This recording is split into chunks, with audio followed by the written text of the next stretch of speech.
Hi, I'm Sarah. Welcome to the video.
Happy New Year and welcome. My name is Sarah. Today I wanted to share with you some of the things I picked up at Sephora, my last Sephora haul of both 2022 and 2023. Since in 2023 I will be doing a no-buy year. If you haven't already watched my video about it, I will link it. Check it out. I explain why and how I'm about to participate in a no-buy year, or I guess I already am. Since before I even had the idea of doing a no-buy year, I had my notifications turned on for the Tower 28 Make Waves mascara, which is a new mascara Tower 28 released like just before the Allure Best of Beauty Awards came out, and it won an award. And it's exactly the type of mascara that is right up my alley. So I've been trying to get my hands on it for months now. It's been out of stock everywhere for months, and on like December 29th, days before my no-buy year is about to start, I get a notification that it's back in stock. So I went ahead and I just purchased a few things from Sephora just to stock up before I embark on this year of not purchasing any new makeup. So I just wanted to share with you guys what I got in addition to that mascara. So let's get into it. So first is the Tower 28 mascara.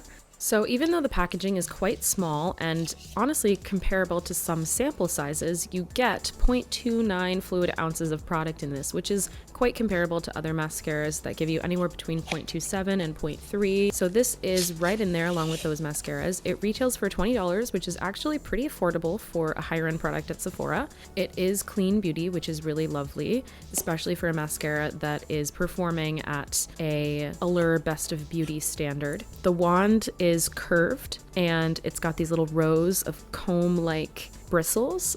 This is really comfortable to apply, and it applies a really full lengthening lash in not a lot of time. All in all, I've really been loving this. I think it's worth the hype, especially in the clean beauty category. I was really happy to finally get my hands on this. The second thing I picked up was, in lieu of dropping my beloved Pat McGrath under eye setting powder, I was going to just pick up another, but there was one ingredient in it that I wasn't too sure about. After checking all of the ingredients, I decided to pass on that since I'm really trying to be conscious about what I'm purchasing and switch over everything to clean. And there was a clean beauty powder that I have been looking forward to trying, and it's been on the market for a while, but it's the LYS Triple Fix powder. And I got mine in the shade Resilience, which is their translucent color. So this has been getting a lot of really great reviews, and I've been meaning to test it out for a while anyway, and since it's clean beauty and my Pat McGrath powder sadly shattered, it's a pretty good time to give it a try. This powder feels really finely milled. It's got a really nice mirror in there. It really is quite translucent without leaving a white cast like I found sometimes the Pat McGrath powder did. You get 0.23 ounces of product, and it retails for $18, which is much more affordable than the Pat McGrath Labs powder, which is $32 for only 0.14 ounces of product. So you get almost double the amount of product for almost half the price in this. So I'm excited to try it. I haven't tested it out yet, but I will let you know my thoughts as soon as I have collected them. Another thing I decided to pick up and try is the new Milk Makeup Future Fluid Concealer. This is in the shade 3N. This you get 0.28 fluid ounces of product in, and it retails for $29. It looks like it's a pretty small package, but since it's very thick. It actually is a good amount of product. I love this color. I love the coverage. It's very hydrating, and it's also very full coverage, so you can use this to spot correct as well as put just a little dot under the eyes, and it gives you perfect coverage. I actually picked this up for my mom as well. One of my Christmas gifts to her was a full face of new clean makeup. I'm going to be talking about that in another video, but I loved this so much when I was watching it in store that I decided to pick up a shade for me.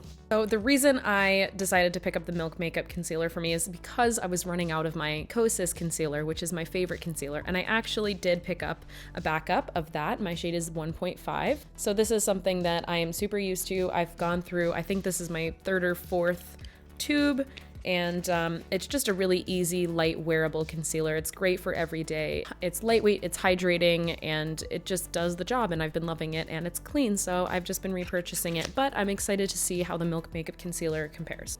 The Kosas concealer, you get 0.2 fluid ounces of product, and it retails for $28, so similar to the Milk Makeup, but actually slightly less product.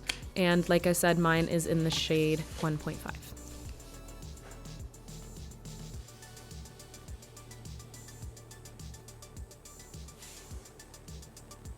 Another thing I decided to pick up is this, I think it's pronounced Ather Beauty palette, and this is their Desert Sunset eyeshadow palette. This is actually no longer available. They've discontinued it and it's out of stock at Sephora. I decided to scoop this up because I realized that they were discontinuing it. So since I've had this in my lubs for a while, I decided to go ahead and pick it up before I could no longer do so. So I won't be talking too much about this because it isn't available, but I will just show you guys what it looks like. The colors that I've been using lately are a little bit more cool toned or neutral than this, but I do love these colors in the summertime, and just in general, I think they're really flattering with the tones in my face.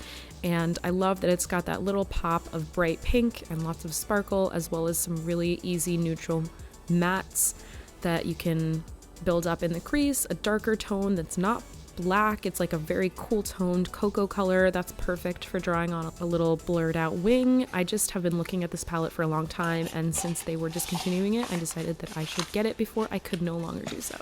Okay, the final thing I decided to purchase is a travel size of the Kayali Love Fest perfume, Burning Cherry. This I've been considering getting for a while now. One of my favorite perfumes of all time that I never get sick of is Victoria's Secret Very Sexy. It's just nostalgic to me. It's not even the type of scent family I usually go for, but there's something about it that I just don't ever get sick of. And I thought maybe this would be in the same category. And it is kind of, but it also kind of is not. I do like it. Sephora says that this is in the warm and spicy fragrance family, and that the scent type is warm and sweet gourmands. It has top notes of burning cherry, raspberry, and bergamot, middle notes of praline, heliotrope, damask rose, and jasmine sambac, and base notes of palo santo, tonka bean, guaiac wood, and patchouli. It's a little bit powdery, which is something I don't love. You definitely get the burning cherry. It feels floral and fruity, but with a hint of smoky sweetness as well. I like it. I think it's mature yet youthful. I don't know. It's something different. And I don't use a lot of fragrance, so I only ever need to buy the travel size of things. So that is why I picked this up. And so far I like it. The last thing I decided to add to my cart was a little freebie at checkout, and it is this sample size of the Ilia Fullest Volume Mascara. And this is just a little travel size. The wand looks like, you know, that hourglass Better Than Sex wand. It's got natural bristles. Looks like it's gonna be a hit. We'll see. I haven't tested it out yet, but I will be testing that out as my next mascara when I run out of my current one, which is the Tower 28.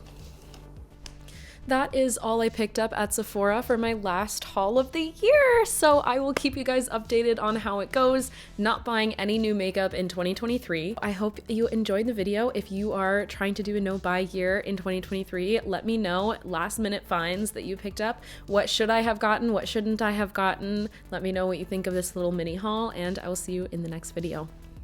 Bye.